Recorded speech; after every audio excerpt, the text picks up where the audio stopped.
Have you ever heard whispers of a tribe that vanished without a trace, leaving behind only echoes of a powerful alliance with a mythical creature? Today, we journey back in time to uncover the legend of the Thunderbird and the Lost Tribe, a story etched into the very fabric of North American folklore. This isn't just a myth, it's a saga of spiritual connection, survival, and a mystery that still puzzles historians and archaeologists. Deep in the vast, untamed wilderness of the continent, there once lived a people whose name is now lost to time. They were known not for their conquests or their monuments, but for an extraordinary bond they shared with a creature of the sky, the magnificent Thunderbird. This was no ordinary bird. Legends describe it as a colossal raptor, its wingspan so immense it could blot out the sun, its eyes glowing with the light of 1,000 storms. The beating of its wings was said to be the clap of thunder, and the flash of its eyes, the searing strike of lightning. For this lost tribe, the Thunderbird was not a creature to be feared, but a guardian, a guide, and a spiritual ally. Their relationship was one of deep mutual respect. The tribe said shamans and elders believed they could communicate with this celestial being through ancient rituals and sacred songs, their voices carrying on the winds to the Thunderbird's mountain perch. They saw the Thunderbird as a direct messenger from the Great Spirit, a bridge between the earthly realm and the celestial world. It was a covenant of protection, a forgotten alliance that defined their entire existence. This bond was more than just spiritual. It was a cornerstone of their survival. The legends tell of a time when the world was young and volatile. Cataclysmic floods threatened to swallow the land. Great fires raged across the forests, and bitter famines tested the limits of endurance. During these moments of great peril, when all hope seemed lost, the Thunderbird would appear. Descending from the storm clouds, it would guide the tribe away from the rising waters, showing them paths to high ground that no human could have found alone. It was said to create powerful lot drafts with its wings to push back encroaching wildfires, and even lead hunters to hidden herds of game when starvation loomed. The tribe didn't just passively receive this divine aid, they lived their lives in a way that honored their sacred pact. They never overhunted the lands under the Thunderbird's gaze and treated every creature with respect, understanding their place in the delicate balance of nature. They believed that their good stewardship of the earth was what maintained their favor with the great sky being. The Thunderbird was their protector, and they, in turn, were the protectors of its domain. It was a symbiotic relationship, woven into the very soul of their culture. But how do we know this story isn't just a campfire tale? The proof, they say, lies in the symbols left behind. Across scattered, remote locations, archaeologists have discovered petroglyphs and pictographs depicting a massive bird with outstretched wings, often shown with lightning bolts emanating from its eyes or talons.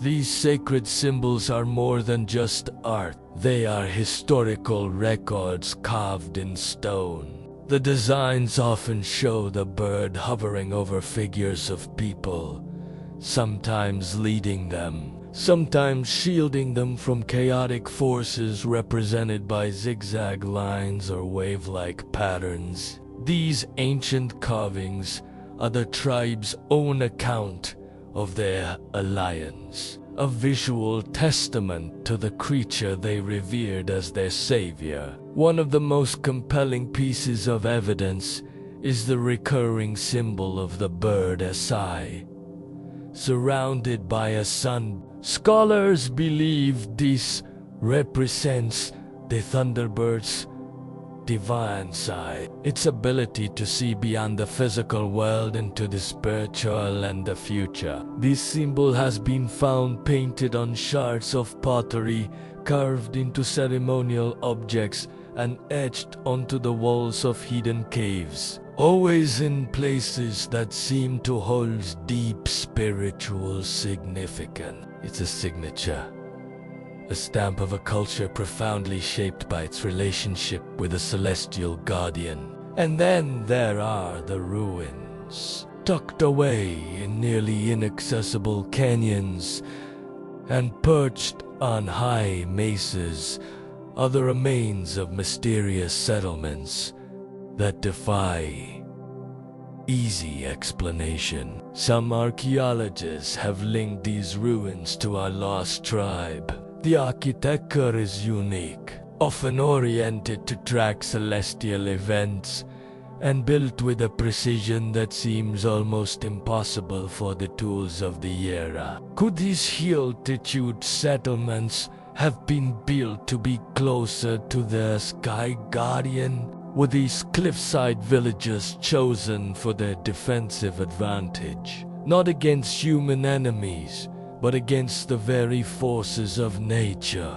The Thunderbird helped them survive. The layout of these ruins often mirrors the constellations, and at their center, you can almost always find a ceremonial plaza with a central altar, where carvings of the Thunderbird are most prominent. It suggests that every aspect of life, from where they lived to how they built their homes, revolved around this sacred connection. Exploring these ruins feels like stepping into a forgotten chapter of history. You can almost hear the ancient songs echoing off the canyon walls and feel the weight of the stories these stones hold. The mystery deepens when you realize that these sites appear to have been abandoned suddenly, but peacefully. There are no signs of conflict, no evidence of a struggle. It's as if the inhabitants simply walked away, leaving their homes to the wind and the sky. This leads to the ultimate question: what happened to the lost tribe? The legends offer a cryptic, almost mystical explanation. Some stories say that after a final, great cataclysm, the Thunderbird gathered the last of its people and carried them away to a sacred, hidden land world beyond the sky where they would be safe forever. In this version of the tale, they didn't vanish. They ascended.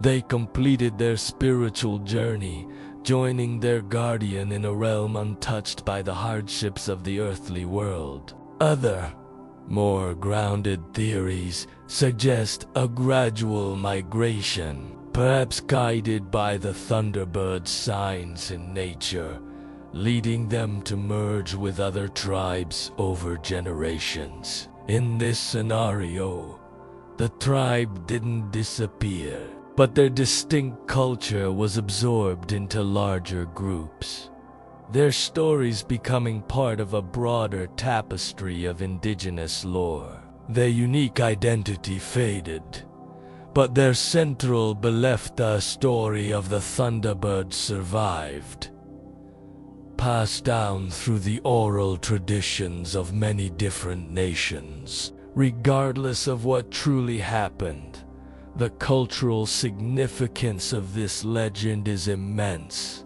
The Thunderbird is one of the most powerful and widespread figures in Native American mythology, and this story of a specific symbiotic alliance gives us a deeper understanding of its meaning.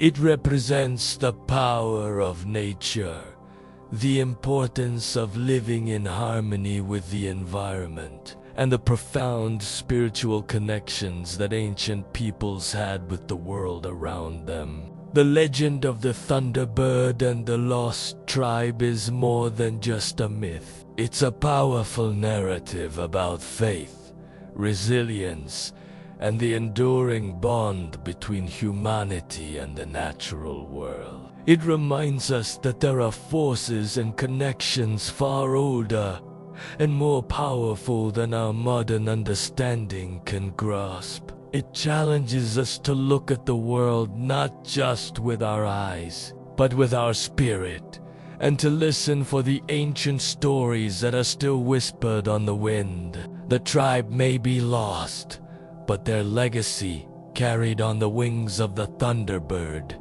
endures.